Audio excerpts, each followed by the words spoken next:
Hello everyone. I figured I'd give you a brief overview of this thing I made here.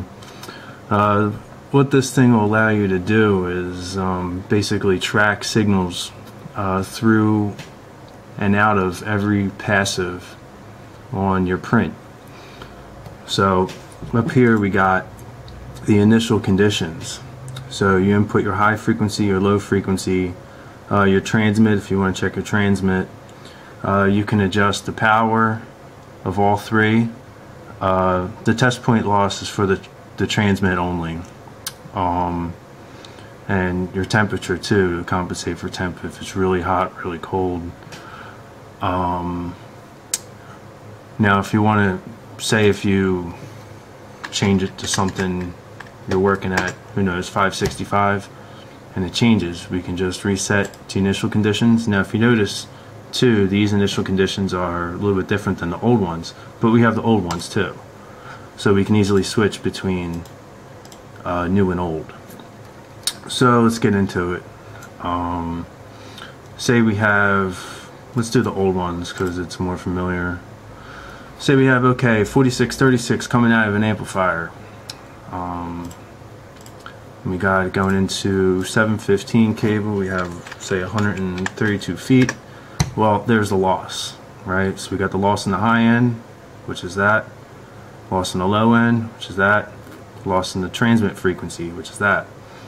Say it's typical going into SA tap 23 8 port. Boom, these are your levels. See, we have high, low. We also have input and output.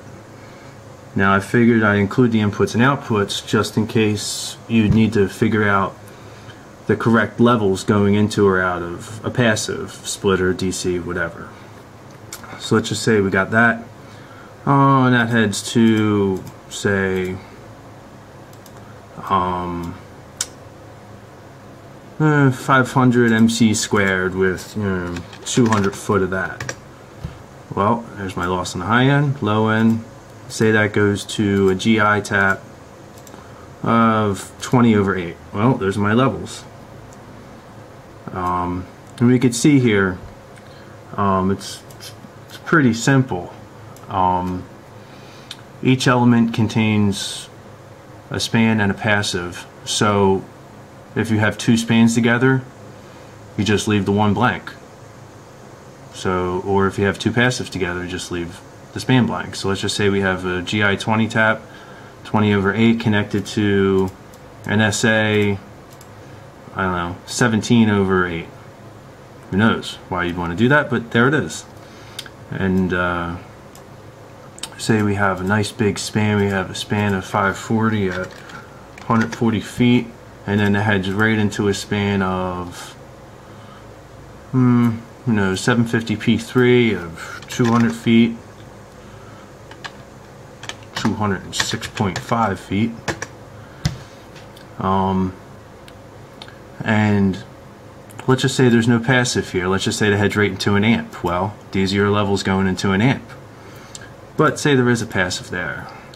Say there's an SA passive, who knows. DC 12 through. Okay, well, coming out on the through leg should be this down here.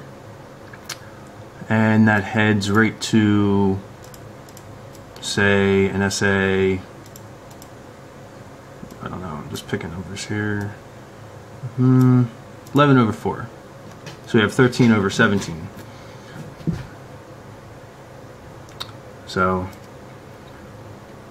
also, so these are for the old ones, right? But let's just say if we want this, because we're all more familiar with these numbers, say we switch to the new ones.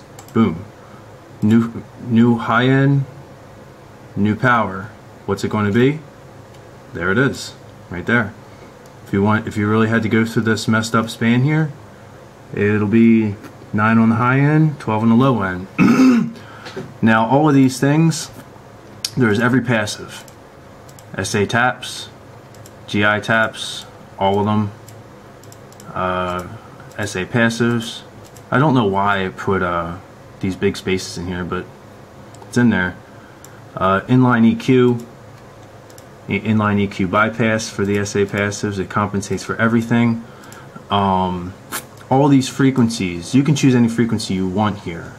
And how I made it was that it looks at all the points in the little handheld books we got, and it figures out all the points in between those points.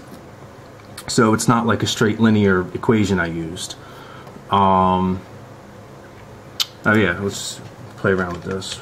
Say it's a real hot day out, 105 degrees. Boom. These are your levels. Also, I included this one, real and difference. Say you were at this and you got, I don't know, an 11/5 coming in. Well,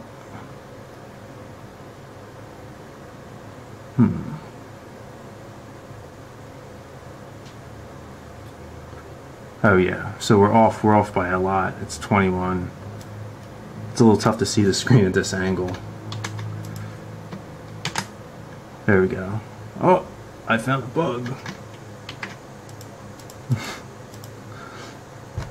Well, it's not perfect, but it's pretty good. I've been using this for a while. So there it is, a basic little intro. If you guys have suggestions, problems, send me a screenshot. And there it is.